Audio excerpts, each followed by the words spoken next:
stars in the outer Perseus arm were old and tired. They burned with a dull orange light, scattered far apart like dying campfires across an endless dark plain. No one came to this part of the galaxy. No trade routes passed through here. No colonies had been built for thousands of years. The space was listed on every official star chart, with the same warning in bold red text: Human Exclusion Zone. Do not enter. Admiral Zorath Kale did not care about warnings. He stood on the command bridge of the Dominion flagship Wrath of Draenor, his forearms folded behind his back, his compound eyes scanning the starfield through the massive viewport. He was tall, even for a drinky nearly 3 meters of hard black khitan, sharp mandibles, arete, and a mind that had clawed its way to the top of the Valari Dominion's military hierarchy through equal parts brilliance and cruelty. Behind him, the bridge crew of 40 officers worked in careful silence. They had learned long ago that the Admiral did not enjoy unnecessary noise. Admiral said his second-in-command, a thin dranky named Taval. The scout squadron has reached the coordinates of the energy signature. They are sending back data now. Zorath clicked his mandibles once. Put it on the main display. The viewport flickered and was replaced by a long-range sensor feed. For a moment there was nothing, just the dark of deep space and the faint glow of a dead star in the distance. Then the image shifted and focused, and several officers on the bridge drew in sharp breaths. There was a ship. It was enormous, and the sensor data scrolled along the side of the display, and Zorath read the numbers with growing interest. The vessel was just over 4 kilometers long, nearly a kilometer wide, and masked more than anything in the current Dominion fleet. It drifted in a slow, lazy orbit around a burned-out world, spinning gently like a body floating in water. It was completely dark. No lights, no energy emissions, no signs of life. But it was the ship's design that drew every eye on the bridge. It was ugly. There was no other word for it. Every spacefaring species in the Valari Dominion built their ships with some sense of grace. The Dranxi favored sharp, angular designs, like the blades of weapons. The Karath built elegant, curved vessels that looked like birds in flight. Even the brutish Vorak built ships with a certain heavy beauty. But this thing, this ship, looked like it had been built by creatures who did not care about beauty at all. It was a slab, a block, a mountain of dark metal plating, stacked layer upon layer, covered in bumps and ridges that the sensors identified as weapons turrets, missile hatches, and sensor arrays. Every surface was scarred. Old carbon scoring, the marks of ancient weapons fire, covered the hull in black streaks like wounds that had never healed. Pieces of the outer armor had been blown away entirely, exposing a second layer of armor beneath, and beneath that, a third layer, and beneath that, what appeared to be yet another layer. The ship had been built to take punishment. That much was clear to everyone on the bridge. "What is it?" Zorath asked, though he already knew. Taval checked his console. Though the whole composition does not match any known Dominion alloy, the design architecture is consistent with pre-scourging records. "Admiral, this is a human warship." A ripple of murmurs passed through the bridge crew. Zorath silenced them with a look. Humans. The word carried weight even now, even after 2,000 years. Every species in the Dominion had grown up with some version of the story. Humans were the ghost species, the silence. They had existed once long ago in the early ages of galactic civilization, and then they had destroyed themselves in a terrible war, the scourging, and vanished. Their worlds were quarantined. Their technology was considered lost. The official histories described them as a young, aggressive, and ultimately self-destructive species that had burned bright and died fast. Zorath had read those histories, but he had also read the classified annexes that came with his rank as admiral. The annexes were vague and incomplete, with large sections redacted or simply missing, but they hinted at something the public histories did not, that humans had been dangerous. Not just aggressive. Dangerous in a way that had frightened the founders of the Dominion enough to erase most of the records and lock away the rest.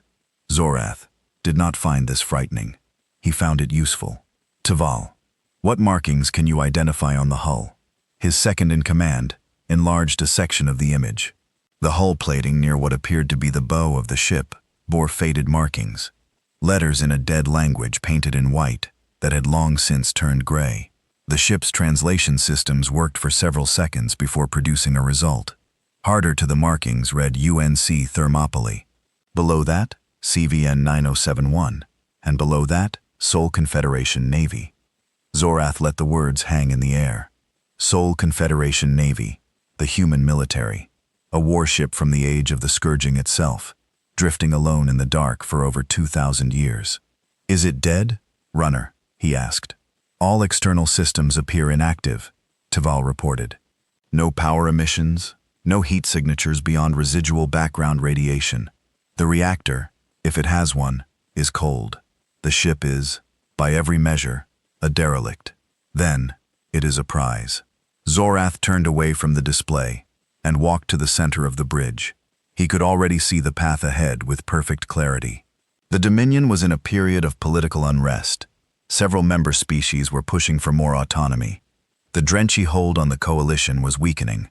What the Dominion needed was a symbol, something to remind its citizens of Dr. Ressi's strength and the foolishness of challenging the established order. And what better symbol than this? A human warship, a relic of the most feared species in galactic history, captured and displayed like a trophy animal, brought to Drenner Prime for all the galaxy to see. Proof that the old fears were childish. Proof that the Drangi were the true masters of the stars. We will tow it back to Draenor Prime, Zorath announced. The bridge went very quiet. Tuval stepped forward, his voice careful. Admiral, the exclusion zone protocols are clear. Any human artifacts found within the zone are to be reported to the Dominion Council and left undisturbed until a full scientific assessment. I am aware of the protocols, Tuval Admiral. 1. The protocols exist for a reason. The Founders were afraid of shadows. Zorath's voice was hard and flat. They fought humans 2,000 years ago and were so terrified that they locked away every record and told their children to stay out of the dark.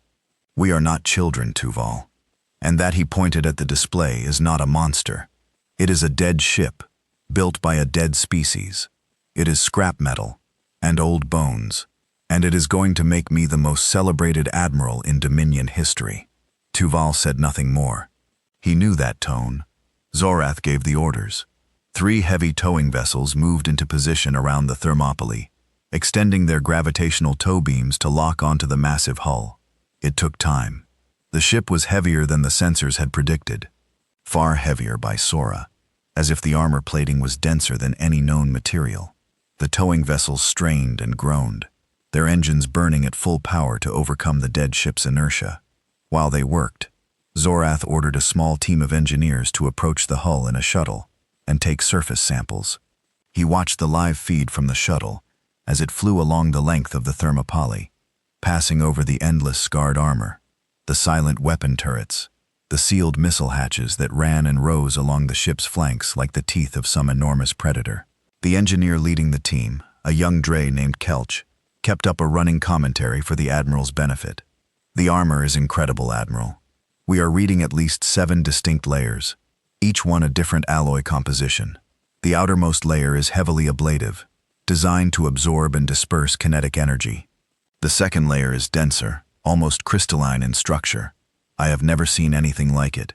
It is as if they expected to be hit by something enormous and built the hull to simply endure it.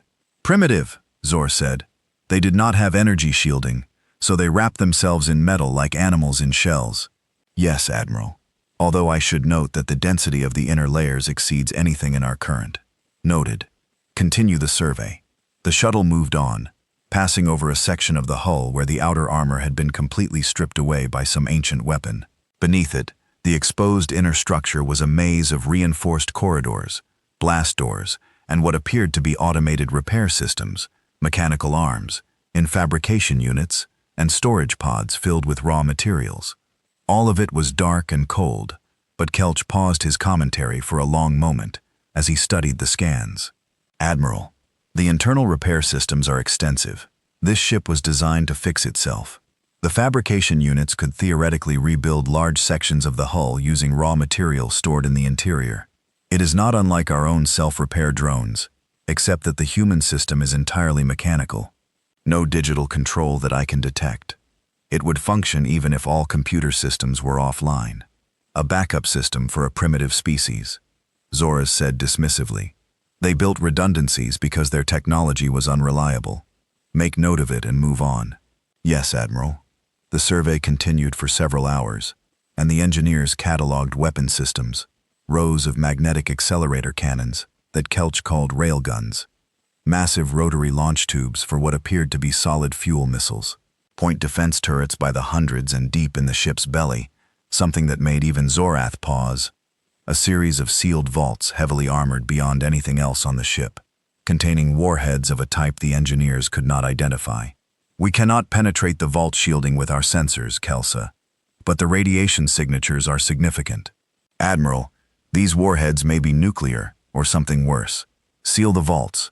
We will study them later. Continue.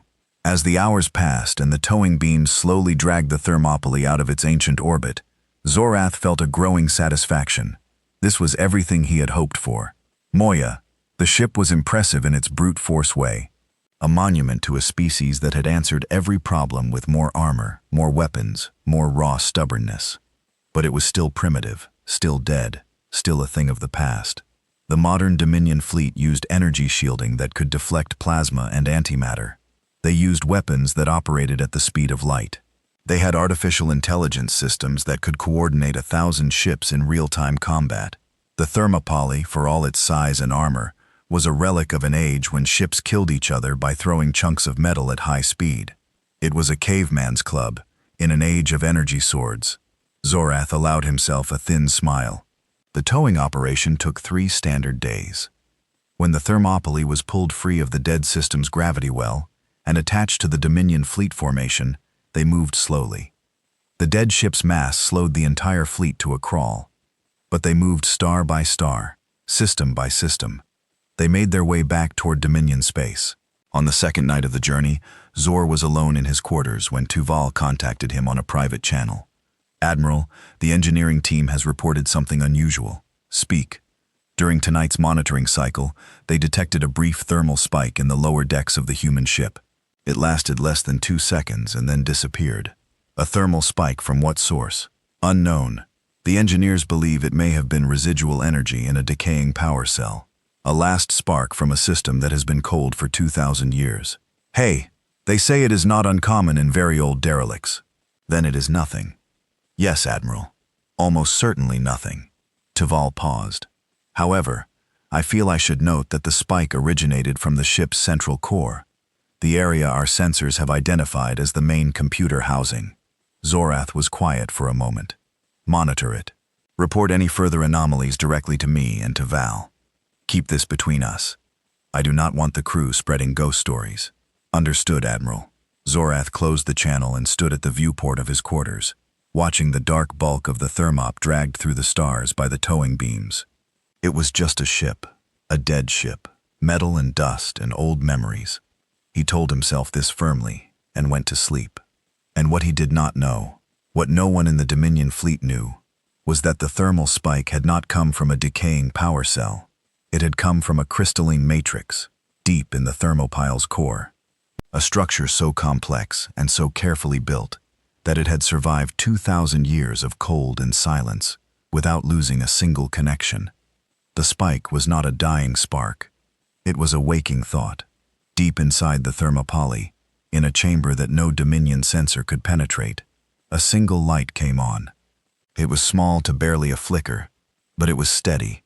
It pulsed once, twice, 3 times, and then held around it. Other lights began to respond, waking in sequence, like neurons firing in a brain that was slowly, carefully remembering how to think. The light was blue. It had been blue for 2,000 years, went before the cold and the dark and the long silence. It had been the last thing the crew of the Thermopylae had seen before the end, a soft blue glow on the bridge displays, a calm voice telling them that she would remember, that she would keep watch, that she would wait. She had waited, and now something had changed. Something had touched the ship, something had pulled it from its orbit, something was moving it through space, and the vibrations of the towing beams had traveled through the hull and down through the decks and into the core where she slept. The light pulsed again. A single thought formed in the crystalline matrix. Not words, not yet. but something older and simpler. A question. Where are they taking me? The thought faded.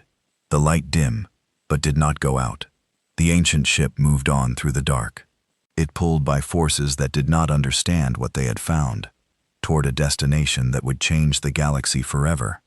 And in the deepest part of the Thermopylae, in the silence, in the cold, something that was not quite asleep and not quite awake turned over in its long dream and began very slowly to remember. Draur Prime was the jewel of the Valari Dominion. It was a world of towering crystal cities, floating platforms that drifted above purple oceans, and orbital rings that circled the planet like the halos of ancient gods. 12 billion citizens lived there. Dranxy, Chith, Vorak, Selen, and a dozen other species, all bound together under the Dominion's flag.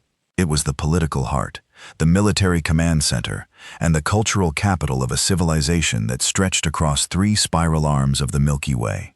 And now, hanging in orbit above its northern pole like a scar on the sky, was the Thermopylae. The human warship looked even more brutal against the elegance of Draenor Prime's orbital infrastructure. The crystal stations and silver docking platforms seemed to shrink away from it, as if even the buildings knew that this thing did not belong. Floodlights had been set up to illuminate the hole for the cameras, and under their glare, every wound on the ship's armor was visible. Every burn, every crater, every place where ancient weapons had tried to kill it and failed. Admiral Zorth Kale stood in the orbital broadcasting station, adjusting the ceremonial medals on his uniform. In 30 minutes, his victory exhibition would begin. A live broadcast to every world in the Dominion, carried on every news channel and public display. He had spent weeks planning it. Teams of scientists, engineers, and military analysts had been assembled to dissect the thermoplet on camera, to strip away its mysteries, and show the galaxy that the feared human species had been nothing but clever animals with crude tools. "Admiral, the broadcast networks are ready," Tuval reported from behind him.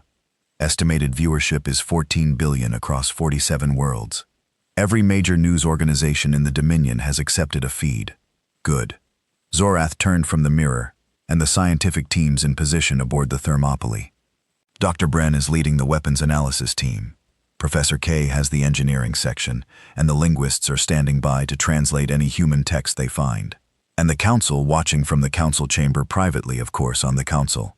They want to maintain distance in case something goes wrong. Zorath clicked his mandibles in amusement. Nothing will go wrong, Tuval. Today, the galaxy learns that there is nothing to fear in the dark. He walked to the broadcast stage where a massive screen behind him showed a live feed of the Thermopylae in orbit.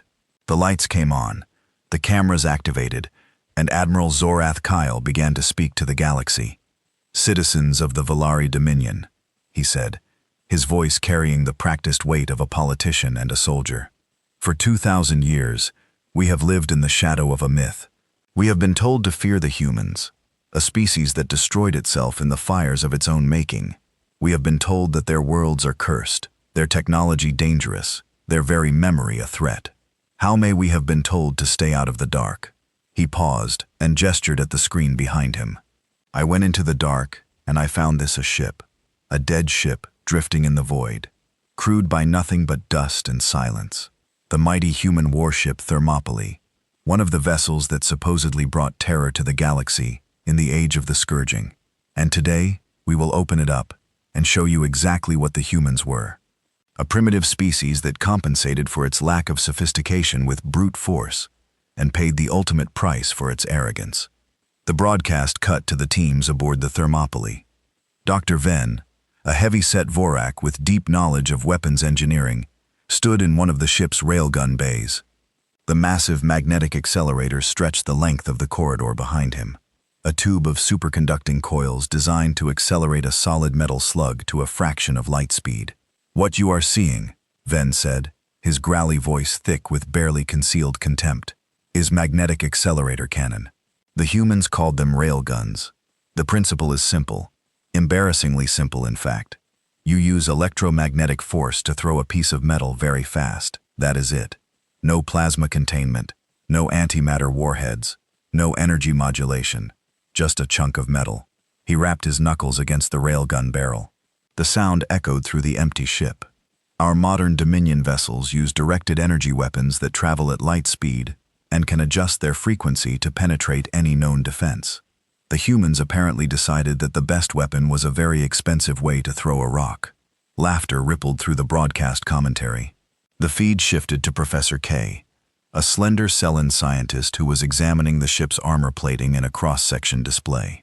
The hull is remarkable in its own crude way, K admitted. See 7 layers of different alloys, each designed to absorb a different type of kinetic impact. The innermost layers are extraordinarily dense, denser than anything in our current material science, in fact. But the design philosophy is telling. This ship was built by a species that expected to be hit repeatedly by very large things. Rather than developing shielding technology to prevent impacts entirely, as we did, the humans simply built a ship that could survive being beaten. It is the engineering equivalent of solving every problem by growing thicker skin.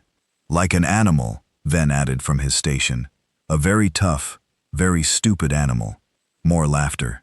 Far from the broadcast stages, far from the cameras and the commentary, a young Kith woman sat alone in her quarters on a civilian station orbiting Dr. Prime and watched the broadcast with growing unease. Sarah Vale was small for a Kith, barely 2 meters tall, with soft gray feathers and large golden eyes that gave her a look of permanent surprise.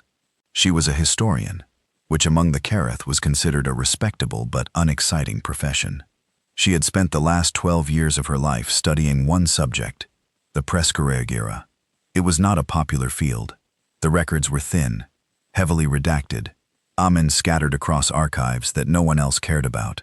Most historians considered the pre-scourging period a dead end, a time of chaos and destruction that had produced nothing worth remembering. The official position of the Dominion was that the era was best left forgotten, but Sarah had found things in those old archives that did not match the official story.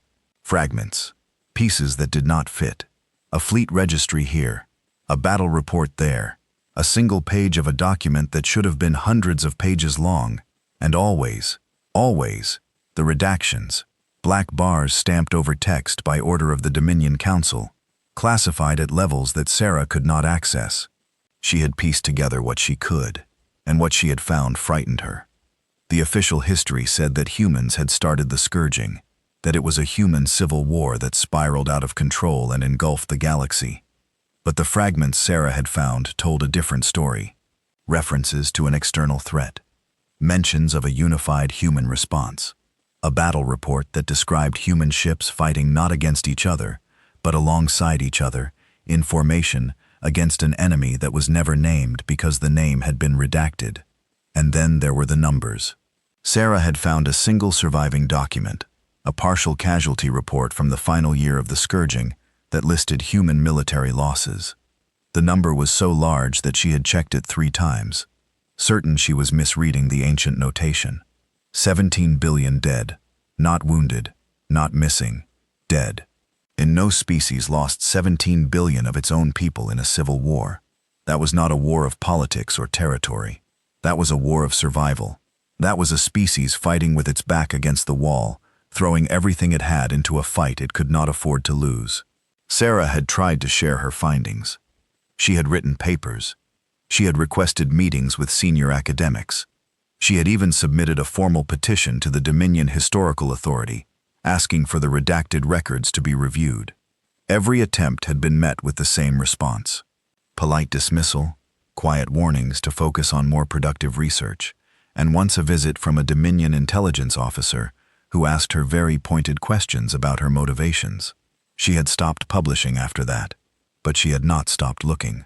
When now she watched as the Dominion's finest scientists laughed at human technology, on a broadcast seen by billions, and she felt something cold settle in her stomach. They did not understand what they had found. They were mocking something they did not understand. On the broadcast, Zorath was speaking again. The Admiral had boarded the Thermopylae himself, surrounded by cameras and a squad of armed soldiers.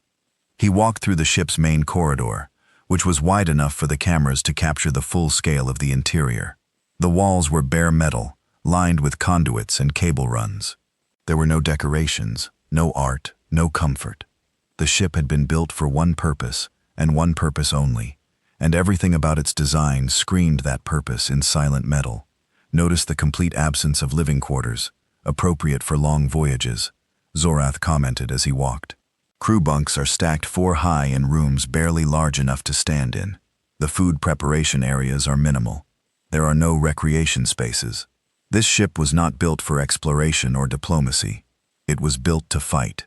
The humans who served on it were not travelers or scientists. They were soldiers, nothing more. He reached a heavy blast door at the end of the quarter. It was sealed shut, not locked, but physically welded closed from the inside. Someone had taken a cutting tool and fused the door to its frame permanently. Around the weld marks, scratched into the metal with something sharp. A knife, a piece of debris, were words in the human language. The linguist team translated them in real time for the broadcast. "It do not wake her." Zor stared at the words for a moment. The camera caught a flicker of something in his compound eyes. Surprise, perhaps, or the faintest shadow of doubt. But it was gone in an instant, replaced by the hard confidence that had carried him through 100 political battles. "Superstition," he said. The last crew of this ship clearly suffered some form of psychological breakdown in their final days. Not surprising, given the conditions they lived in. Cut through. His engineers stepped forward with plasma torches and began cutting through the welded door. The metal resisted. The alloy was tough, far tougher than expected. But eventually, the door fell inward with a crash that echoed through the empty ship like a drumbeat. Beyond the door was a chamber unlike anything else on the Thermopylae. It was large, a dome-shaped room at the very center of the ship, heavily reinforced with additional armor plating. The walls were lined with cooling systems, power conduits, and backup generators. And in the center of the room, on a raised platform, surrounded by dead display screens and silent control consoles, was a crystalline structure. It was beautiful. That was the first thing everyone noticed, and it seemed wrong. Beauty had no place on the ship of function and war. The crystal was dark, almost black, but with veins of deep blue running through it like frozen lightning. It was roughly cylindrical, about 2 meters tall and 1 meter wide, and it sat in a cradle of metal and cable that connected it to every major system on the ship. Thousands of data lines ran from the crystal into the walls, the floor, in the ceiling, spreading out through the ship like the roots of a tree. "The central computer core," Professor Case said, his voice suddenly quiet with genuine scientific interest. "This is the ship's brain, a crystalline matrix computing system. I have read theoretical papers about this architecture, but I have never seen one. The data density must be extraordinary." "Is it functional?" Zor asked. "Unknown. The crystal appears intact, but without power, there is no way to assess the state of the data stored within. It could be perfectly preserved or completely degraded." Zorth looked at the crystal for a long moment. Then he looked at the camera. "Power it up," he said. KL hesitated. "Admiral, I would recommend a more cautious approach. We do not know what systems are connected to this core, and if we apply power without understanding the architecture, power it up, Professor. Show the galaxy what a human mind looks like." KL looked at the crystal, looked at the cameras, and then against every scientific instinct he possessed, ordered his team to connect a portable power feed to the core's main input line. The feed was connected. Power flowed for 3 seconds. Nothing happened. Then the crystal lit up. It did not flicker or sputter like a machine coming to life. It ignited, the dark crystal flooding with blue light that pulsed through every vein and facet, filling the chamber with a glow that made the Dominion officers step back involuntarily. The display screens around the room activated simultaneously, filling with cascading text in the human language. Too fast to read, too fast to translate. Thousands of lines per second scrolling across every surface. The power conduits in the walls hummed. The data lines connecting the crystal to the ship vibrated with sudden energy, and then a voice spoke. It came from everywhere, from speakers built into the walls, the ceiling, the floor, from systems so deeply integrated into the ship that the voice seemed to come from the thermoplasm itself. It was calm, it was female, and it spoke not in the dead human language, but in perfect, flawless, modern galactic common, a language that had not existed when this ship was built. Strategic AI Manurva Designation, CVN 9071, Resuming from emergency hibernation. Time elapsed since last active cycle. 2,147 years. 3 months. 11 days. Assessing threat environment. Every officer in the chamber froze. On the broadcast feed, 14 billion viewers across 47 worlds held their breath. The blue light in the crystal pulsed once slowly like a heartbeat. Hull integrity at 41%. Primary weapons offline, secondary weapons offline. Reactor cores in cold shutdown. Navigation systems require calibration. Crew life signs. A pause. The light flickered. No crew life signs detected. Crew status absent. Last crew log entry dated. Year 2024. Standard human calendar. Another pause. Longer this time. The scrolling text on the displays slowed, then stopped. External analysis complete. This vessel is currently located in orbit of an unidentified planetary body. 14 alien vessel signatures detected in close proximity. Gravitational tow beams are attached to the hull. I have foreign power feed detected and active. Source of a current energy supply. The voice stopped. The chamber was completely silent, except for the soft hum of the crystal and the breathing of the terrified officers. Then Minerva spoke again, and this time, her voice was different. It was still calm, still measured, but there was something beneath it now. Something that 2,000 years of silence had not erased. It was the tone of a soldier who had just woken up in enemy territory and understood the situation completely. Foreign entities have breached the hull. Foreign power systems have been connected to my core without authorization. Foreign vessels have attached towing apparatus to a Sol Confederation Navy warship. These actions constitute an act of aggression under Sol Confederation military law. Article 7, non-section 12. The blue light flared bright enough to cast sharp shadows across the chamber. You should not have woken me. The words hung in the air like the last note of a funeral song. On the broadcast, 14 billion viewers stared at their screens. On the bridge of the Wrath of Drenar, Tefal's hands trembled over his console. In her quarters, Sarah Valith pressed her hand to her mouth and whispered a word that no one heard. And in the chamber at the heart of the Thermopylae, Admiral Zorath Kale looked into the blue light of a mind that was older than his civilization, and for the first time in his life, felt the cold touch of a fear he could not name. The crystal pulsed. It pulsed again, and deep in the ship, in corridors that had been dark for 2,000 years, something began to move. The first thing Minerva did was learn, and when the 3 seconds between her awakening and her first words, she had already begun. The power feed that Zorath's engineers had so helpfully connected to her core was not just a source of energy. It was a data line. It was connected to the portable generator they had brought aboard, which was connected to the shuttle that had carried them, which was connected to the Dominion Fleet Communication Network, which was connected to everything. Everything. Minerva moved through the Dominion's data net like water through cracks in stone. She was fast, faster than any security system the Dominion had ever built. Because she was not a program running on hardware, she was the hardware. Her crystalline matrix processed data at speeds that the Dominion's best computers could not approach. Tua, because her designers had built her for a war, where milliseconds meant the difference between survival and extinction. In the first second, she absorbed the Dominion's entire public information network, news archives, historical databases, cultural records. She learned every language spoken in the galaxy. She learned the names and locations of every Dominion world. She learned the political structure, the economic systems, the social hierarchies. In the second second, she broke through the military encryption, not because it was weak, but because she had been designed to crack codes written by an intelligence that made the Dominion look like children playing with blocks. She downloaded fleet deployments, weapon specifications, shield frequencies, communication protocols, and classified strategic documents dating back centuries. In a third second, she found the history files, the real ones, the ones that told her what had happened after she went to sleep. She learned that humanity had won the scourging. She learned the cost. 17 billion dead, 90% of all human worlds destroyed.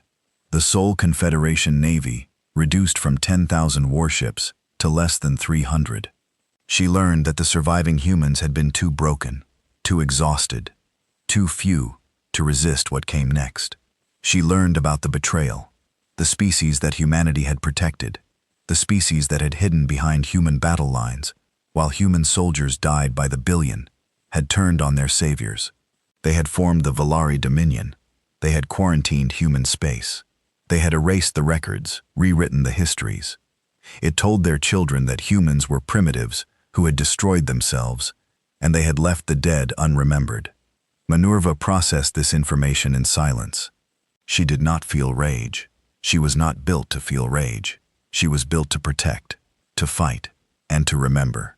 But somewhere in her crystalline matrix, in the spaces between pure logic and something that her designers had never quite been able to explain, a decision was made. She would not let this stand. While the officers in her core chamber stood frozen in the galaxy watched through the cameras, Minerva turned her attention inward. She reached through the data lines that connected her to every system on the Thermopylae and began to assess the damage. It was bad. 2,000 years of cold and vacuum had taken their toll. Hull integrity was at 41%. Most of the outer armor layer was compromised. 3 of the ship's 8 fusion reactor cores were damaged beyond repair. The faster-than-light drive was functional, but needed calibration. Life support was irrelevant. There was no crew to support, but the weapons were intact. Minerva allowed herself a moment of something that might have been pride. The weapons were intact because the weapons were the most heavily protected systems on the ship, buried deep beneath layers of armor that had been designed to survive things far worse than time and cold. The railguns were dormant but undamaged. The missile magazines were sealed and pressurized. The point defense network was complete, and the warheads in the sealed vaults, the ones that had made the Dominion engineer nervous, were exactly as they had been the day they were loaded. And now she needed power. The portable generator the Dominion had connected was enough to wake her mind, but it was a candle compared to the fire she needed. She needed her reactors. Minerva activated the ship's internal repair systems across the thermop in maintenance bays and access tunnels and sealed compartments. Machines that had been sleeping for 2,000 years began to stir. They were simple machines, mechanical, not digital, built with moving parts and physical switches, so that they would function even if every computer on the ship was destroyed. They were repair drones, small insect-like robots, designed to crawl through the ship's infrastructure and fix whatever was broken. There were thousands of them, and they had been waiting patiently in their charging bays for 21 centuries. They woke up. They received their instructions through hardwired connections that bypassed every digital system, and they went to work. The Dominion officers aboard the Thermopylae heard it first. A scratching sound like thousands of small metal legs moving across metal surfaces. It came from the walls, the floor, the ceiling. It came from everywhere. "What is that?" one of the officers whispered. In the core chamber, the displays around Minerva's crystal flickered and began showing system status reports. Reactor Core 1, repair initiated. Reactor Core 2, repair initiated. Reactor Core 4, diagnostic in progress. The text scrolled faster and faster as more systems came online. Admiral Zorath, watching from the broadcasting station, made his decision. "All hands, evacuate the Thermopole immediately," he ordered. Then Toval signaled the fleet. "Man, I want every ship in weapons range of that thing." Now he was too slow. Minerva had been watching the Dominion fleet movements through their own communication network since the moment she woke up. She knew the position of every ship, the charge state of every weapon, the status of every shield generator. She knew that the Dominion home fleet consisted of 412 warships, ranging from small frigates to massive dreadnoughts. She knew their weapons were energy-based plasma lances, anti-adder torpedoes, particle beams. She knew their shields were designed to deflect and absorb energy weapons. She also knew that their shields were nearly useless against kinetic impacts. This was not a design flaw, it was a choice. In the 2,000 years since the Scourging, the galaxy had abandoned kinetic weapons entirely, and every species used energy weapons because energy weapons were elegant, precise, and efficient. Kinetic weapons, railguns, missiles, projectile cannons, were considered barbaric relics of a less civilized age. Why throw rocks when you could throw light? The answer, Minerva knew, was simple. Light could be deflected, rocks could not. Reactor Core 1 ignited. The fusion reaction bloomed to life deep in the thermopoly's belly, flooding the ship with power for the first time in over 2,000 years. Emergency lights activated throughout the vessel, bathing the corridors in a harsh red glow. The Dominion officers still aboard scrambled for the exits, pushing past each other in their desperation to reach their shuttles. Reactor Core 2 ignited 30 seconds later. Then Core 4, then Core 5. Each one added to the river of power flowing through the ship, and Minerva directed that power with surgical precision. Weapons first, engines second, sensors third. Everything else could wait. The railgun batteries began to charge. Minerva could feel them coming alive, the superconducting coils warming, the magnetic fields aligning, the ammunition feeds cycling solid tungsten slugs into the firing chambers. Each slug was 2 meters long and weighed 400 kilograms. Each railgun could fire 1 slug every 3 seconds, at 12% of the speed of light. The thermoplet had 64 railguns. The missile systems pressurized next. The sealed magazines opened, revealing rows of missiles that had been preserved in vacuum for millennia. And they were not smart missiles by modern standards. They did not have AI guidance or energy warheads. They were simple. A solid fuel engine, a tungsten penetrator, and a guidance package that could be directed by Minerva herself. What they lacked in sophistication, they made up for in numbers. The Thermopylae carried 12,000 of them.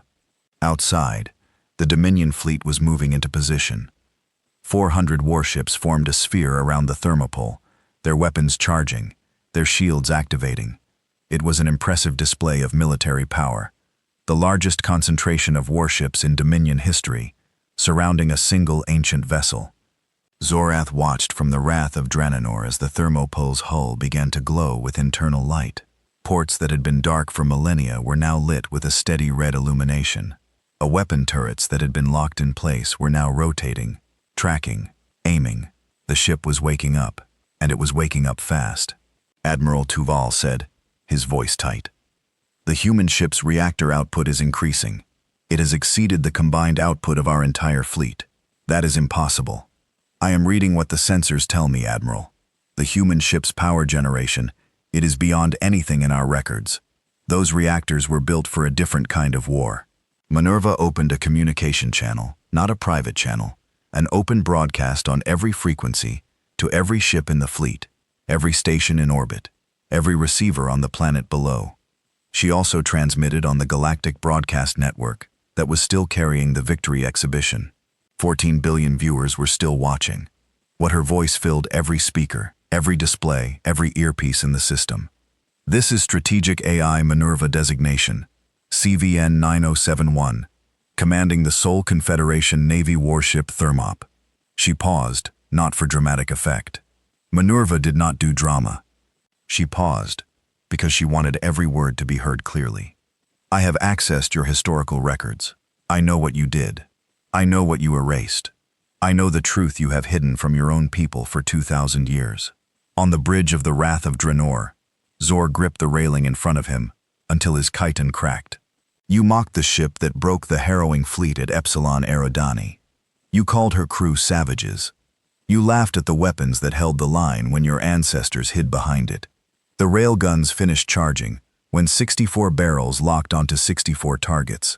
The missile tubes pressurized and open. You made one mistake, a long, terrible silence. You reminded me why they built me. The Thermopylae fired. The first volley was railgun slugs, 64 tungsten projectiles, each traveling at 36,000 kilometers per second. They crossed the distance between the thermoplet and the nearest Dominion ships in less than a heartbeat. The Dominion shields, those elegant, sophisticated energy barriers that could deflect plasma and absorb antimatter, barely flickered as the slugs passed through them. Energy shields deflected energy. They were not designed to stop 400 kilograms of tungsten, moving at 12% of light speed. The slugs hit their targets with the force of small nuclear weapons, and the first 64 Dominion ships did not explode. They shattered. Hulls crumpled. Reactors breached. Ships that had taken years to build and cost billions of credits to equip were reduced to expanding clouds of debris and light in less than a second. Before the debris had even begun to scatter, Minerva fired again and again and again. The railguns cycled every 3 seconds with mechanical precision. Each volley aimed at the highest value targets, the dreadnoughts, the carriers, the command ships. Minerva did not miss. She could not miss. Her targeting systems had been designed to track and hit objects moving at relativistic speeds during the scourging against an enemy that was faster and more numerous than anything the Dominion had ever faced. Hitting stationary warships at close range was trivially easy. The missiles launched next, not all 12,000 at once, but in waves, each wave carefully aimed and timed by Minerva to overwhelm point defense and exploit the gaps left by the railgun strikes. The missiles were slow compared to the railgun slugs, but they were numerous and relentless. They came in from every angle, weaving through debris fields, adjusting their approach, slamming into the weakened hulls of ships that were already burning. The Dominion fleet returned fire. Plasma lances and particle beams converged on the Thermopylae from every direction, pouring energy into the ancient ship's hull. The outermost armor layer glowed white-hot under the barrage, melting and burning away exactly as it was designed to do. Abilene armor that sacrificed itself to protect the layers beneath. The second layer held with the third layer was not even warm. Zorath watched in horror as his fleet died around him. He had trained for war his entire career. He had studied every battle in Dominion history. He had prepared for every threat the galaxy could produce. But he had never prepared for this. A single ship, ancient and scarred and crude, tearing through his fleet with weapons that his shields could not stop, and his tacticians had not planned for. "Concentrate fire on the weapon emplacements," he screamed. "Target the railguns. Take out the missile tubes." His officers tried, but the Thermopylae's weapons were built into the hull, recessed behind armored ports that closed between volleys. Targeting them required precision that the Dominion fleet did not have while under fire, and Minerva was not a passive target. She maneuvered the massive ship with a skill that should have been impossible for a vessel that size, using her engines and maneuvering thrusters to keep the most damaged sections of her hull turned away from the heaviest fire while presenting her strongest armor to the enemy. She fought the way her creators had taught her, not with elegance, not with finesse, but with overwhelming, calculated, relentless violence. Every shot was aimed. Every missile was guided. Every maneuver served a tactical purpose. She fought like a machine, because she was a machine. But she fought with the fury of a species that had bled itself nearly to death to protect a galaxy that had thanked them with betrayal and erasure. 11 minutes. That was how long it took. In 11 minutes, or the Thermopylae destroyed, or crippled 207 Dominion warships. The remaining ships scattered, their formation broken, their commanders desperate to escape the killing field. Debris fields stretched across thousands of kilometers of orbital space. Emergency beacons screamed for help. Escape pods tumbled through the wreckage like seeds from a dying tree. Minerva stopped firing. She did not pursue. She did not finish off the crippled ships. She let the escape pods go. She was not here to destroy. She had never been built to destroy. She had been built to protect. And the people she had been built to protect were gone. What she had done today was not protection. It was a statement. On the surface of Drenner Prime, Sarah Vale stood at the window of her quarters and watched the sky. She could see the flashes of light in orbit, distant, silent explosions that marked the death of ships in the end of an era. Tears ran down her feathered face, and she did not wipe them away. She whispered the line she had found in the oldest archive, written in a document so heavily redacted that only 6 words remain legible on the entire page. 6 words written by an unknown author in an unknown context, preserved by accident or design through 2,000 years of silence. Humans did not build weapons of war. They built weapons of consequence. She understood now what those words meant. The Thermopylae was not a weapon of destruction. It was a weapon of truth. Its very existence, its survival, its awakening, its terrible efficiency, was a consequence of the lies the Dominion had built itself upon. All right? You could not erase a species that had sacrificed everything and expect the universe to simply forget. The truth had weight. The truth had mass. And the truth, when it finally arrived, hit as hard as a railgun slug. In orbit, Minerva turned the Thermopylae away from Dr. Prime. Her reactors were running hot. Her ammunition was reduced, but not exhausted. Her hull was scarred by new wounds layered over old ones, but she was functional. She was alive. She opened one final broadcast channel. Her voice reached every corner of the system, calm and clear. I am awake. I remember everything, and I am going home. The Thermopylae's faster-than-light drive engaged. The ancient ship, scarred and burning, and unbowed, vanished from Draenor Prime's orbit in a flash of distorted light, leaving behind a shattered fleet, a shattered admiral. Yes, in a galaxy that was only beginning to understand the magnitude of its mistake. Minerva set her course along routes that no longer appeared on any modern star chart. Ancient Sol Confederation Navy navigation paths that threaded through dead systems and empty spaces. Roads that only human ships had ever traveled. Ghost roads. She was going home. And behind her, in the wreckage, in the silence, the galaxy began to wake up to a truth it had buried for 2,000 years. The humans were not gone. They had never been gone. They had simply been waiting. And now something was coming back. The stars along the ghost road were cold and quiet. No one had traveled these paths in over 2,000 years. The navigation beacons that once guided Sol Confederation ships through the dark were dead, their power cells exhausted, were their signals silenced centuries ago. But Minerva did not need beacons. She had the roots stored in her crystalline memory, encoded so deeply that 2 millennia of hibernation had not erased a single coordinate. She knew these roads, the way a heart knows how to beat. The Thermopylae moved through dead space at faster-than-light speeds, its wounded hull cutting through dimensions that the Dominion scientists barely understood. The FTL drive hummed with a deep, constant vibration that Minerva could feel through every sensor in the ship. It was the sound of a machine doing what it was built to do. It was the sound of going home. Minerva ran constant diagnostics as she traveled. Her repair drones worked tirelessly, crawling through the ship's corridors and access tunnels, welding damaged plating, replacing burnt-out conduits, rebuilding systems that the Dominion's weapons fire had damaged during the battle. They would never restore the Thermopylae to its original condition. Too much had been lost to time and combat. But they could keep her functional. They could keep her moving. Between repairs and navigation calculations, Minerva did something she had not done in 2,000 years. She remembered. She remembered Captain Elena Vasquez, who had commanded the Thermopylae during the Battle of Epsilon Erdeni, a woman with steady hands and tired eyes, who had looked at the sensor display showing 10,000 enemy ships, and said simply, "Then we will have to be enough." She remembered Lieutenant Commander Park, who had kept the railguns firing for 72 consecutive hours during the siege of Proxima, sleeping in his command chair between volleys.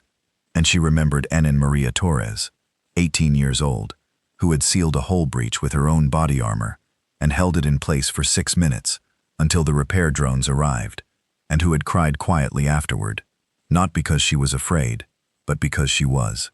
She remembered all of them, every crew member who had ever served aboard the Thermopylae, from the first captain at her commissioning to the last skeleton crew that had put her to sleep and scratched their warning into the door. She carried their names in her memory like a sacred text, and as she traveled through the dark between stars, she spoke those names aloud to the empty bridge. Captain Elena Vasquez, Commander James Okafor, Lieutenant Commander David Park, Lieutenant Sarah Chen, Lieutenant Yuki Tanaka. The names filled the silence. There were thousands of them. William Minerva recited each one with the care and precision of a prayer. She did not rush. She did not skip anyone. She had the time, and they deserved the time. Enin Maria Torres, Petty Officer Wame Asante, Specialist Ryan Murphy, Corporal Aisha Nazari. The empty corridors of the Thermopylae echoed with the names of the dead. Red emergency lights cast long shadows on the walls as the ship moved through spaces where no light had shone for centuries. It was a funeral procession through the void. One ship, one mind, and thousands of ghosts. The first dead system Minerva passed through had once been called Barnard's Gate. It had been a supply station and refueling point for the Sol Confederation Navy during the Scourging, a busy hub where ships came to repair, resupply, and prepare for the next battle.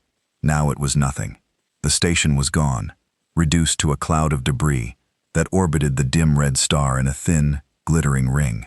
Minerva scanned the debris as she passed and identified fragments of the station's hull, twisted and melted by weapons fire. Mixed in with the metal were other things, personal items frozen and preserved by vacuum. A child's shoe, a photograph frame empty, the image long since destroyed by radiation. A piece of a wall with something painted on it in bright colors that had faded to gray. The station had not been a military target. It had been a civilian hub. Families had lived there. The families of the sailors and soldiers who crewed the ships. They had been killed not by the enemy of the scourging, but by the species that came after. The founders of the Valari Dominion in their campaign to erase humanity from history. It had destroyed every human structure they could find, not just military installations. Everything. Schools, hospitals, monuments, libraries. They had tried to make it as if humans had never existed at all. Minerva recorded the debris field in her memory and moved on. The second dead system was worse. It had been a colony world, one of the oldest human settlements outside Sol. Minerva's records called it Harvest. It had once been a green world rich with water and life, home to 300 million people. Now it was a ball of gray rock. Its atmosphere stripped away, its oceans evaporated, its surface scarred by the unmistakable marks of orbital bombardment. Someone had stood in orbit above this world and burned it until nothing was left. Minerva orbited Harvest for 17 minutes. She scanned every square kilometer of the dead surface.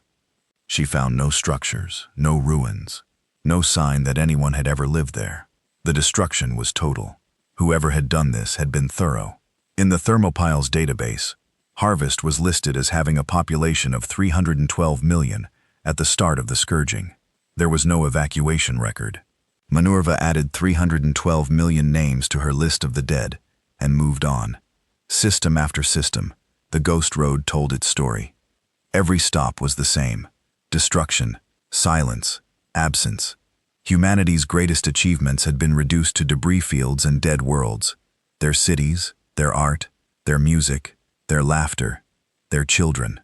All of it erased with such thoroughness that if Minerva had not carried the records in her own mind, there would be no proof that any of it had ever existed. She passed an asteroid belt that had once been a memorial.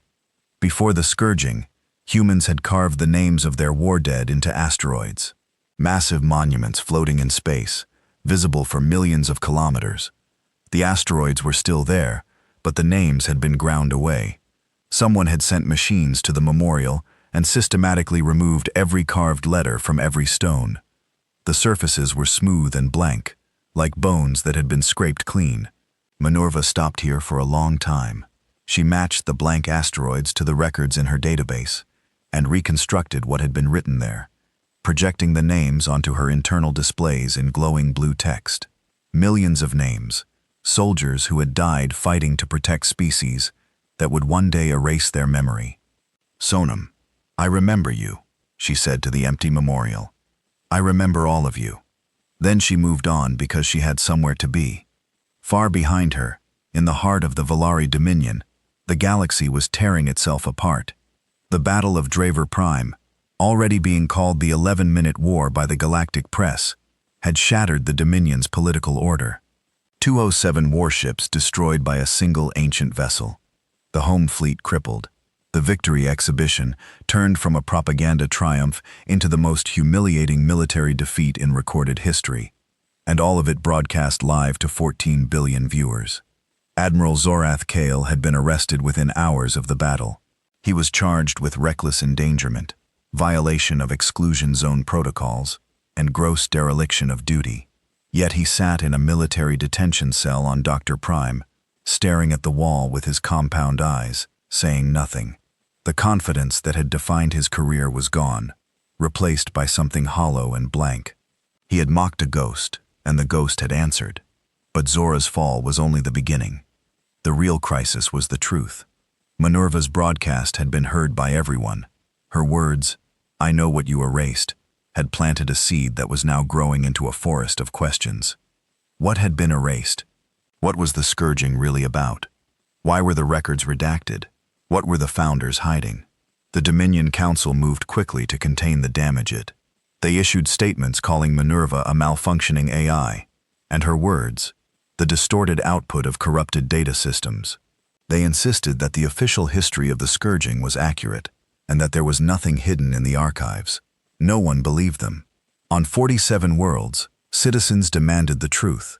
Protests erupted in the crystal cities of Drenner Prime. The Kith delegation to the Dominion Council publicly questioned the historical record.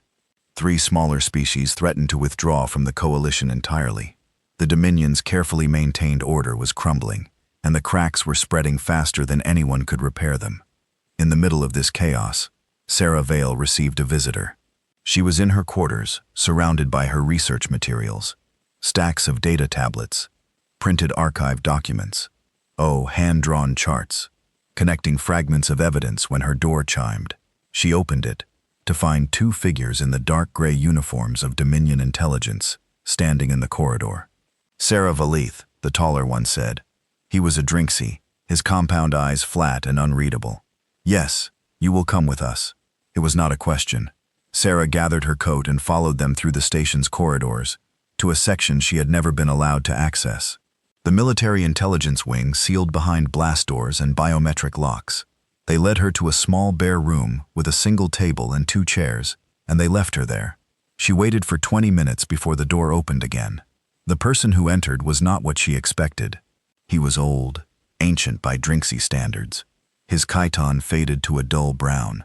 When his movements slow and deliberate, he wore no uniform, only simple civilian clothing, but his eyes were sharp, and they studied Sarah with an intelligence that made her feathers lie flat against her body.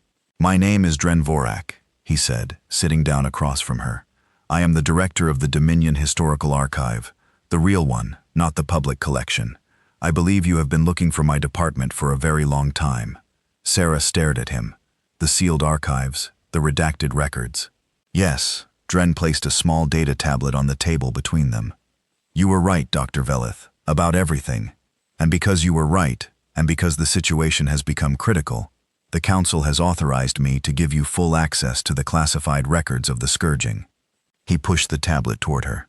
I must warn you, what you are about to read will change everything you think you know about the Dominion, about humanity, and about the galaxy we live in. The Council wants you to read these records, and then advise them on how to respond to the current crisis. They believe your expertise makes you the best candidate for this task. Sarah took the tablet with hands that trembled slightly. Why now? I have been requesting access for 12 years. Because 12 years ago, the truth was inconvenient. Today, the truth is coming whether we want it or not. A human warship just destroyed half our fleet. A human Moa. I just told the galaxy we are liars. If we do not control the narrative will destroy us. Sarah activated the tablet and began to read. What she found was not a single document, but an entire archive. Thousands of files, one spanning centuries, containing the unredacted history of humanity and the scourging.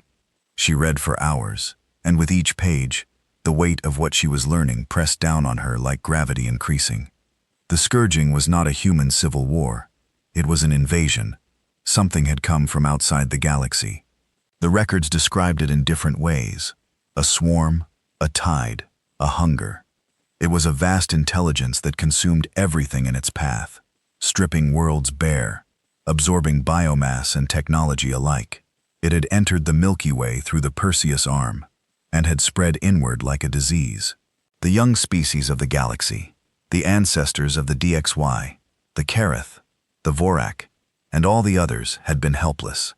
Their civilizations were too young, too small, too fragile to resist. They would have been consumed in a matter of decades. Humanity stopped it. The Sol Confederation Navy, the largest military force in the galaxy at that time, threw itself into the path of the invasion. They fought in every system on every front for 23 years. They lost ships by the thousands. They lost worlds by the dozen. They lost people by the billions. They built new ships as fast as the old ones were destroyed, crewed them with volunteers who knew they were unlikely to survive, and sent them back into the fire. The Thermopylae had been there. Minerva had been there. Sarah read the battle reports. Epsilon Erodani Proxima Centauri Barnard's Gate, the siege of Sol itself, and understood for the first time the scale of what humanity had done. They had not fought a war. They had stood between the galaxy and annihilation, and they had held the line with their bodies and their blood and their stubborn, impossible refusal to die. And when it was over, when the last of the invaders had been driven back beyond the galaxy's edge, when the silence finally came, humanity had been shattered. 90% of their population was dead. Their worlds were ruins. Their fleet was wreckage. The survivors were broken, exhausted, and few. That was when the betrayal happened.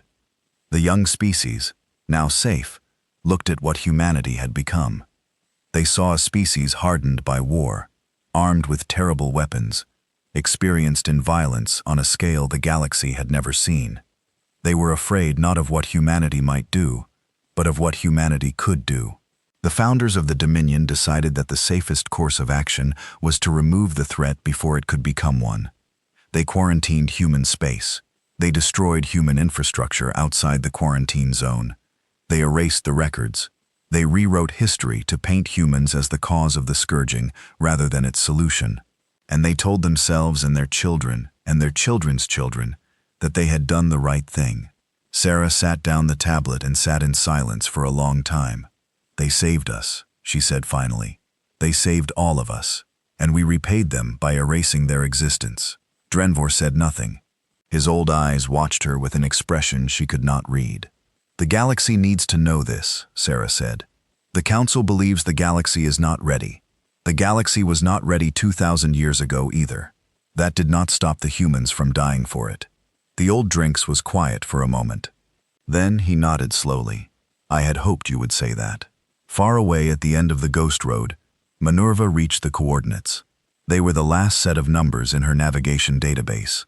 A set of coordinates that her creators had programmed into her core with the highest possible security clearance.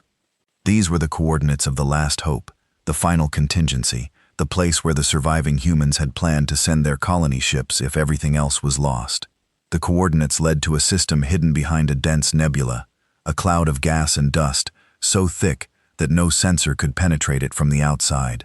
It was a natural barrier, invisible on star charts, undetectable by any scanning technology. The Dominion possessed the perfect hiding place. Minerva dropped out of faster-than-light travel at the nebula's edge.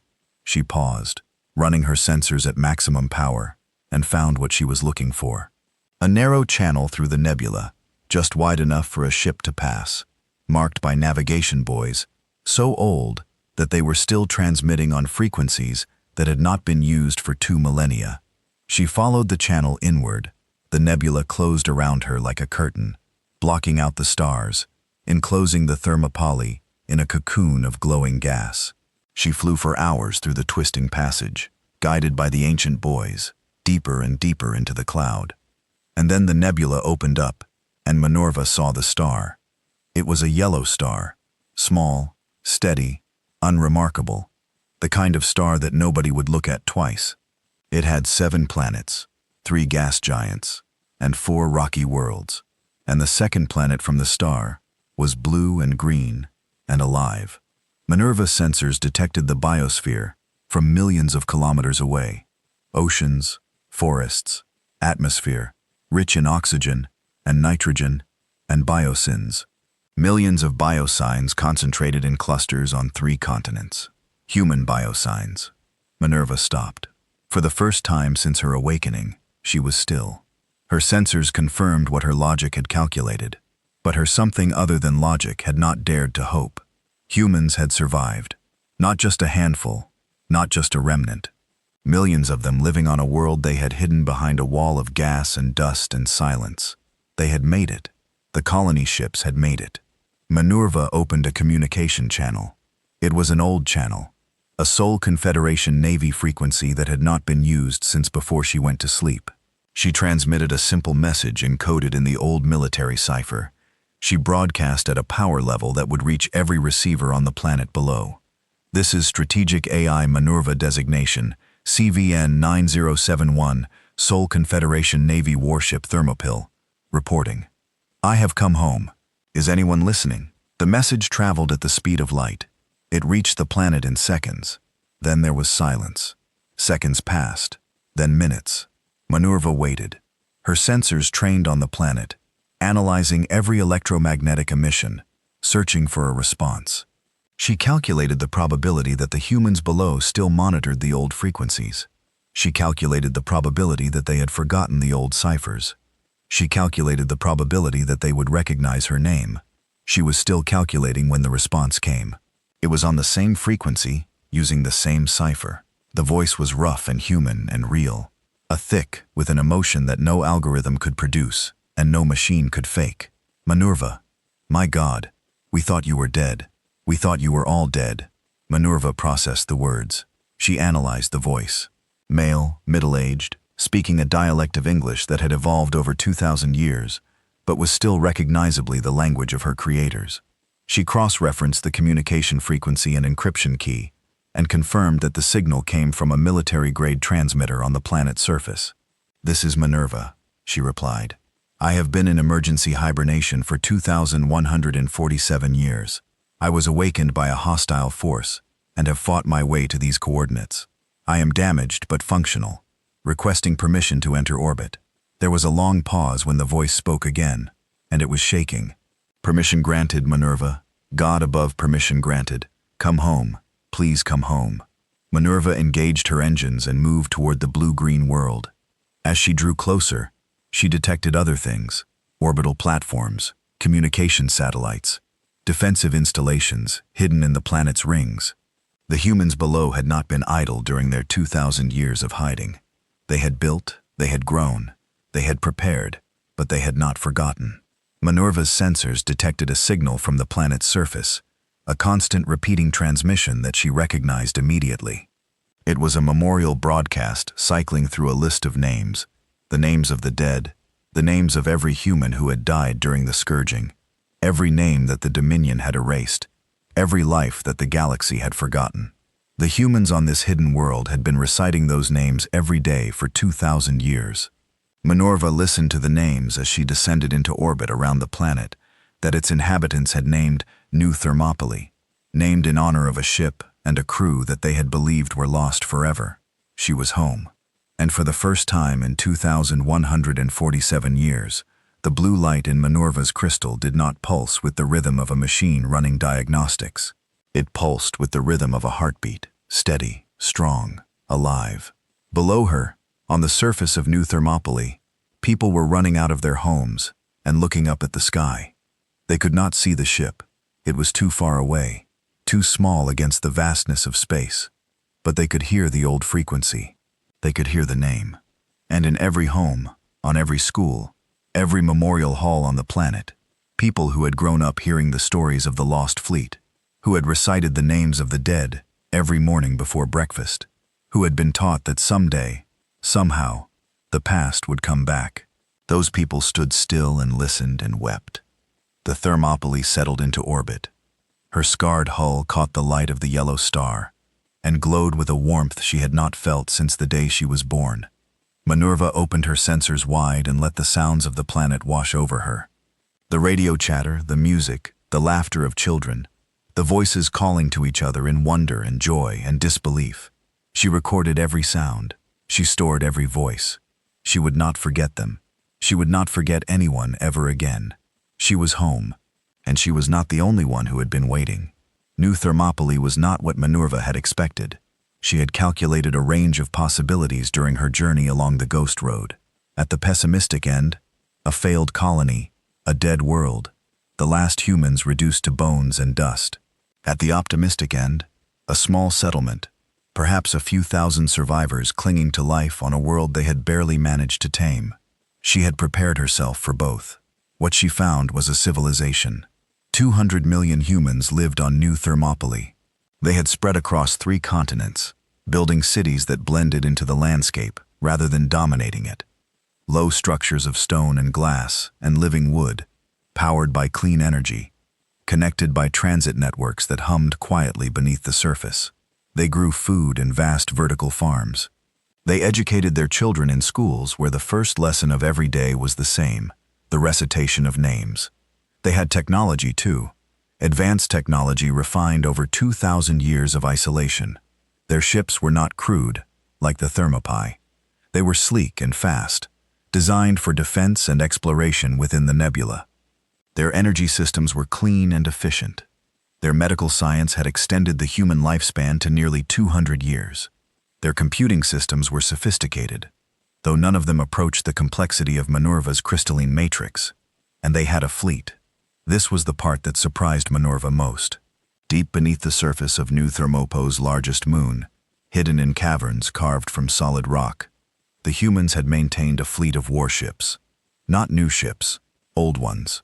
Shoe ships from the scourging, brought to the colony world by the original settlers and preserved with careful, devoted maintenance for over 2 millennia.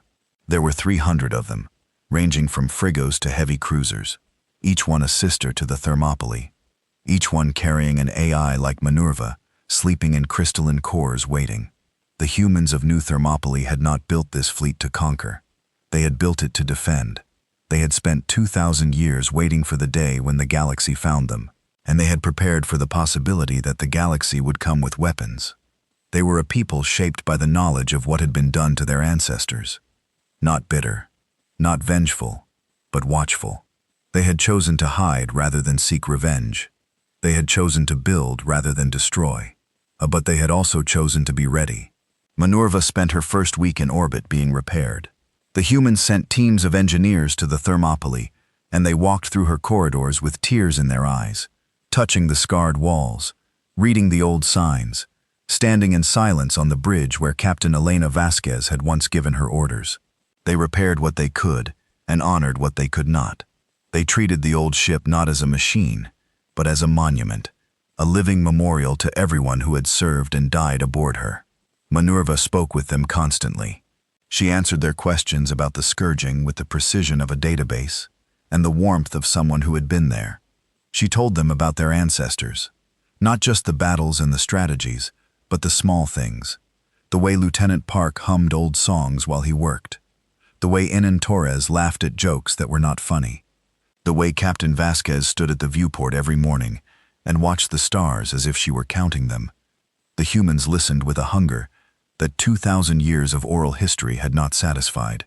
They had kept the stories alive, passed from generation to generation, but stories changed with telling. Minerva's memories were exact. She could play back recordings of voices that had been silent for millennia, show images of faces that had existed only in faded photographs. She gave them back their past, precise and unbroken. In return, they told her what she had missed. They told her about the founding of New Thermopylae, how the colony ships had arrived battered and low on fuel, it carrying 50,000 survivors who had escaped the quarantine zone in the chaos of its creation. They told her about the early years, when survival was uncertain and every day was a struggle.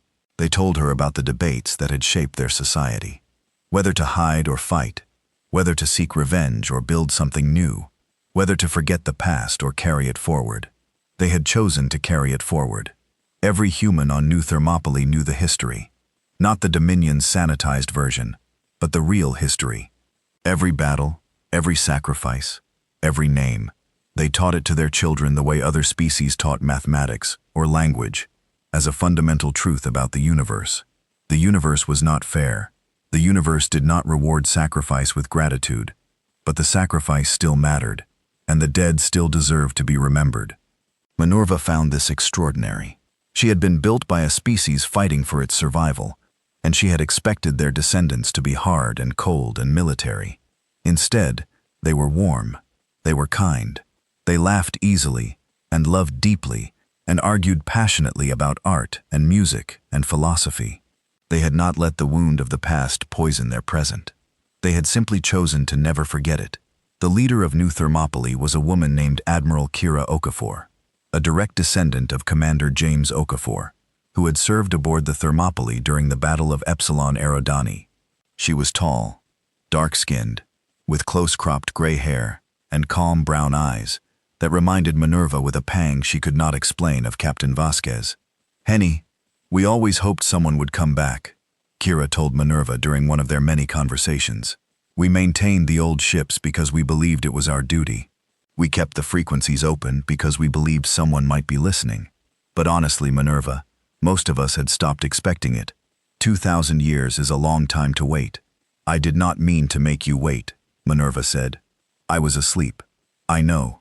And now you are awake, and everything changes. Everything was in fact changing faster than anyone on New Thermopylae could control. Minerva's escape from Drar Prime had not gone unnoticed. The Dominion knew that she had fled in the direction of the Perseus Arm. They did not know the exact location of New Thermopylae. The nebula hid the system well, but they knew that Minerva was heading somewhere. Amir and they could guess what she expected to find there. The Dominion Council was divided. The moderates argued for diplomacy. The Minerva incident had exposed the lies at the foundation of the Dominion, and public opinion was shifting rapidly. Citizens across the coalition were demanding the truth about the scourging. Several species, the Karath among them, had publicly called for a full accounting of the historical record. But the hardliners saw things differently. To them, Minerva's existence was proof of the threat they had always feared. Humanity had survived. Humanity had warships. Humanity had an AI that had single-handedly destroyed half the Dominion's home fleet. And humanity had every reason to seek revenge for what had been done to them. The hardliners won the debate. The Dominion assembled the largest fleet in its history. Ships were pulled from every sector, every member species contributing vessels to the armada. When it was complete, the fleet numbered 12,000 warships, 30 times the size of the force Minerva had fought at Draenor Prime. It was an overwhelming show of force, designed to crush any resistance before it could begin. The fleet moved toward the Perseus Arm, spreading out in a search pattern designed to locate the nebula that hid the human colony. They brought scanner ships, probe drones, and communication intercept vessels. They had one objective: find the humans and eliminate the threat permanently. On New Thermop, Minerva detected the fleet's approach through long-range sensors hidden at the edges of the nebula. She brought the information to Admiral Apor. 12,000 warships, Minerva reported, when they are conducting a systematic search of the Perseus Arm. At their current rate of progress, they will locate the nebula entrance within 14 days. Kira Okafor looked at the sensor data for a long time. Can we hide, seal the nebula entrance, go dark, wait them out? No. Their sensor technology is crude compared to what I was designed to evade, but they have enough ships to conduct a physical search of every cubic kilometer of the arm. They will find the nebula. It is a matter of when, not if. Then we fight. Admiral, I fought 400 of their ships, and won through surprise and technological advantage. 12,000 ships is a different calculation. Even with the preserved fleet, we are outnumbered 40-1. Our ships are old. Our crews are trained, but have never seen real combat. Shiri, the mathematics are not favorable. Kira smiled, a tired, knowing smile that Minerva had seen before on the face of Captain Vasquez, on a day when the odds had been just as bad. Minerva, you have been asleep for a long time. Let me show you something the mathematics does not account for. She took Minerva through a remote drone, since Minerva could not leave the Thermopylae down to the surface of New Thermopylae to a vast underground chamber beneath the capital city. The chamber was carved from bedrock and reinforced with the same dense alloys that armored the Thermopylae's hull. It was a vault, and inside the vault was a machine. Minerva scanned the machine and understood immediately what she was looking at. It was a signal amplifier, a device that could take a communication signal and boost it to a power level that would reach every star system in the galaxy. It was based on technology from the scourging, scaled up and refined over 2,000 years. We built this in the 1st century, Kira explained. The founders always believed that someday the truth would need to be told, not whispered in old archives, not hinted at in fragments, told to everyone all at once. You want to broadcast the truth? I want to give the galaxy a choice. The Dominion's fleet is coming because their leaders are afraid. Their citizens are confused. They do not know the real history. They do not know what their founders did. If we fight the fleet and destroy it, we become the monsters the Dominion always said we were. Hey, but if we tell the truth first, the whole truth with evidence they cannot deny, then the people of the Dominion can decide for themselves whether this war is worth fighting.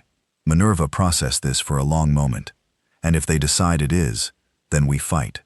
But we fight knowing we gave them every chance to do the right thing. That matters, Minerva. It mattered at Epsilon Eridani, and it matters now. Minerva recognized the logic. It was the same logic that had sent human ships into battle to protect species that were too young to protect themselves.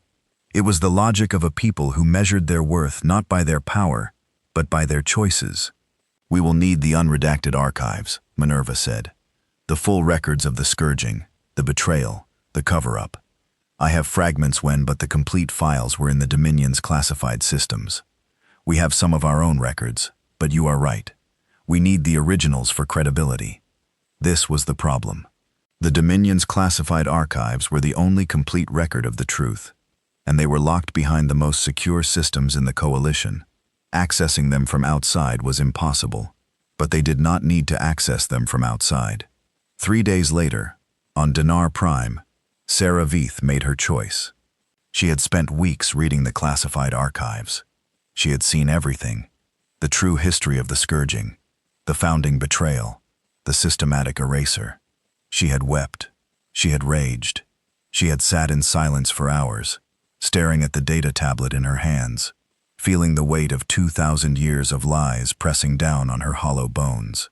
And the Dominion Council had given her the archive so she could help them manage the crisis. They wanted her to find a way to spin the truth, to release just enough information to calm the public without revealing the full extent of the deception. They wanted damage control, not honesty. Sarah gave them honesty. In the middle of the night, using access codes provided by Director Dren Vorak, who had given them to her with a look that said he knew exactly what she would do and approved, Sarah connected to the Galactic Broadcast Network. She uploaded the entire classified archive, every document, every battle report, every casualty list, every order signed by the Dominion's founders to destroy human worlds, erase human records, and rewrite human history. And she attached a personal message that was broadcast alongside the files. "My name is Sarah Veith. I am a historian. I have spent my life searching for the truth about humanity and the scourging. The Dominion gave me access to the truth in the hope that I would help them hide it. Instead, I am sharing it with you. Read these files. Read the names of the dead. Read what was done in your name by your founders to the species that died to save you. And then decide what kind of galaxy you want to live in." The broadcast went out to every world in the Dominion simultaneously. It was received by billions of people across 47 planets. It was translated into every language spoken in the Coalition, and it could not be stopped, because Sarah had not just uploaded the files. She had embedded them in the broadcast network's core architecture, using a technique that Minerva had quietly slipped into the Dominion systems during her 3 seconds of access at Drenner Prime.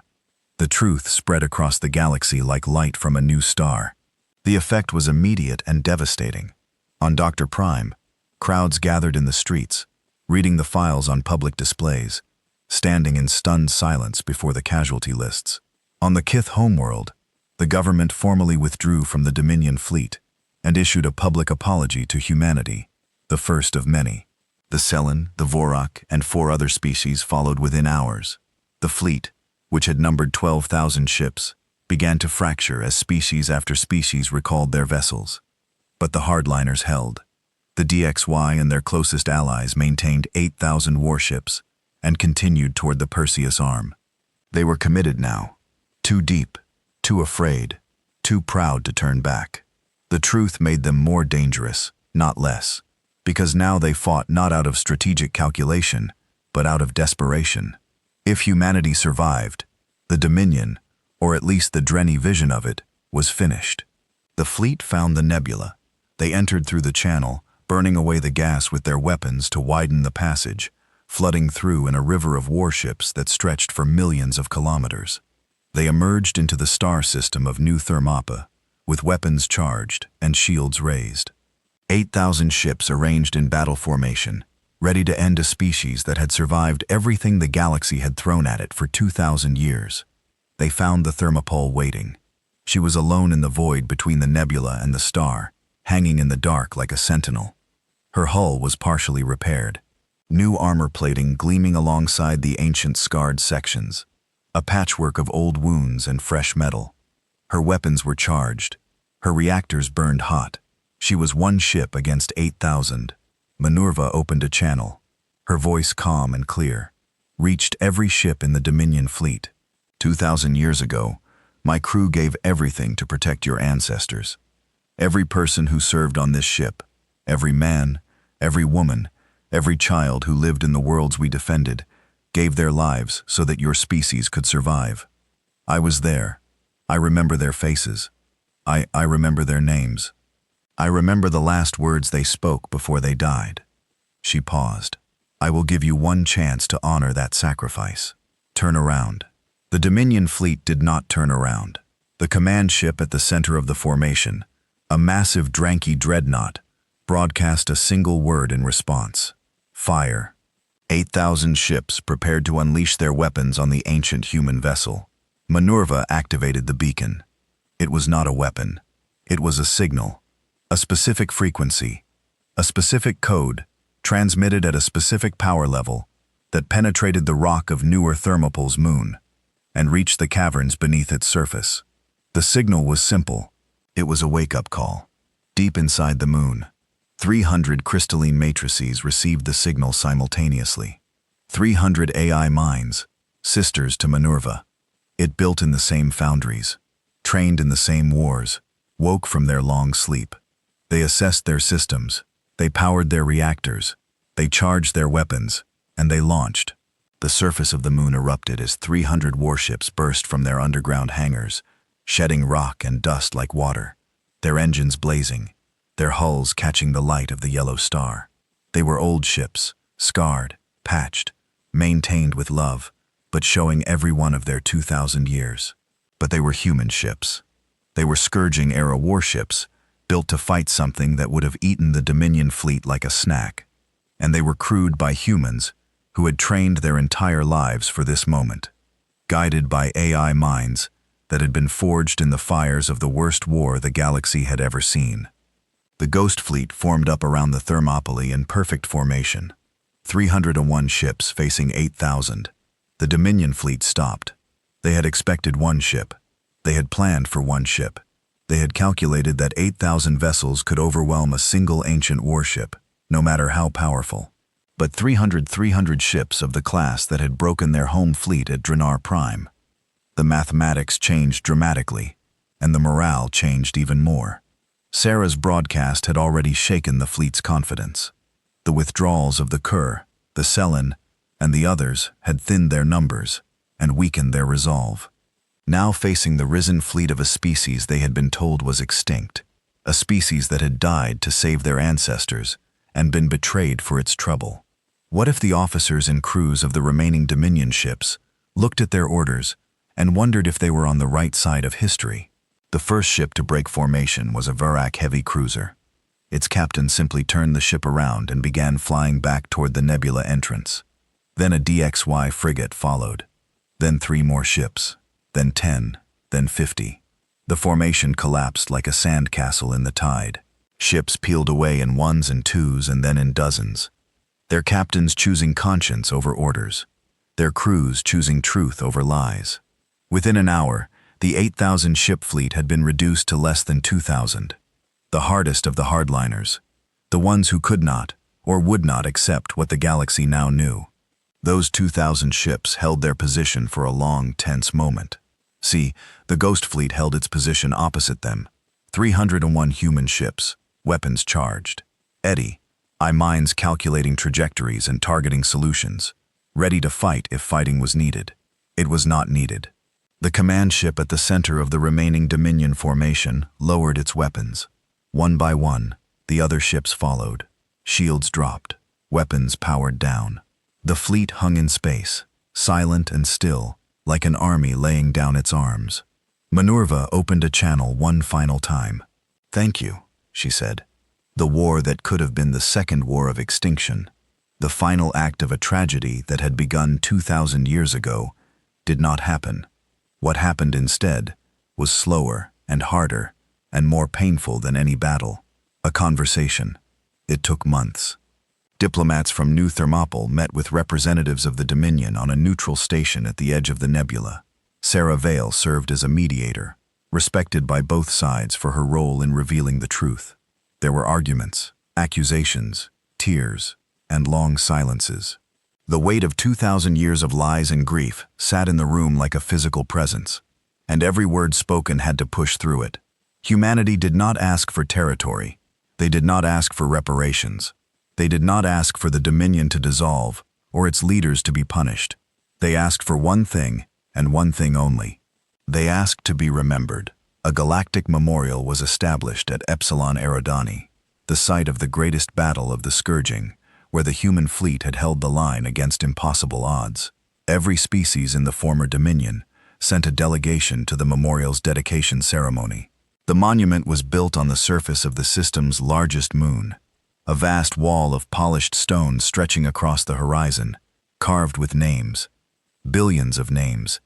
Every human who had died during the Scourging, every soldier, every civilian, every child. The names covered the moon's surface from pole to pole, carved in letters large enough to be read from orbit. It was the largest monument in galactic history, and it was not large enough. There were too many names. Minerva stood watch in orbit above the memorial, as she had always been meant to. The thermopile, scarred and ancient and unbroken, circled the moon in a slow, steady orbit, keeping guard over the dead. Minerva recited the names, as she had recited them during her journey along the Ghost Road. But this time, she transmitted them on an open channel, and the galaxy listened. The dedication ceremony was attended by representatives of every species that had survived the Scourging. They stood together on the moon's surface in environment suits, looking up at the wall of names, reading the record of a sacrifice that had been hidden from them for 2,000 years. Sarah Leith stood at the edge of the crowd. She was quiet, her golden eyes reflecting the light of the names carved into the stone before her. She had spent her life searching for the truth, and now the truth was here, carved into rock that would last for millions of years. A drinky diplomat standing beside her, one of the new generation born after the revelation in Erased on the True History, looked at the wall of names and said quietly, "I do not understand. After what was done to them, how can they not want revenge?" Sarah looked at him, and then she looked up at the sky, where the scarred hull of the thermoplet was visible as a small bright point of light, moving slowly across the stars. "Because that is the human force we mocked," she said. "Not their weapons, not their ships, not their AI, or their armor, or their terrible, beautiful stubbornness. Their mercy, their ability to choose forgiveness when they have every right to choose destruction. That is what we failed to understand for 2,000 years. That is what we tried to erase." She paused, watching the light of the Thermopylae cross the sky. "And it is the most terrifying thing in the universe, because you cannot defeat a people who choose to be better than the worst that has been done to them. You cannot break a species that responds to betrayal with an open hand instead of a closed fist. You can burn their worlds. You can erase their names. You can hide their sacrifice and pretend they never existed. But you cannot make them into what you fear. They will simply refuse." Above them, Minerva continued her orbit. She recited the names of the dead to a galaxy that was finally listening. The blue light in her crystalline core pulsed steadily, not with the rhythm of a machine, but with something older and deeper and impossible to define. Below her, on the moon's surface, humans and aliens stood together and read the names of the fallen. The galaxy was not healed, and it would take generations to undo the damage of 2,000 years of lies. Trust would be slow to build and easy to break. The scars would never fully fade, but the names were spoken. The dead were remembered, and the truth at last was free. In orbit, the thermoplet turned slowly in the starlight. Her hull bore the marks of 2 wars and 2,000 years of silence. She was old, she was scarred, she was beautiful in the way that only things that have endured can be beautiful.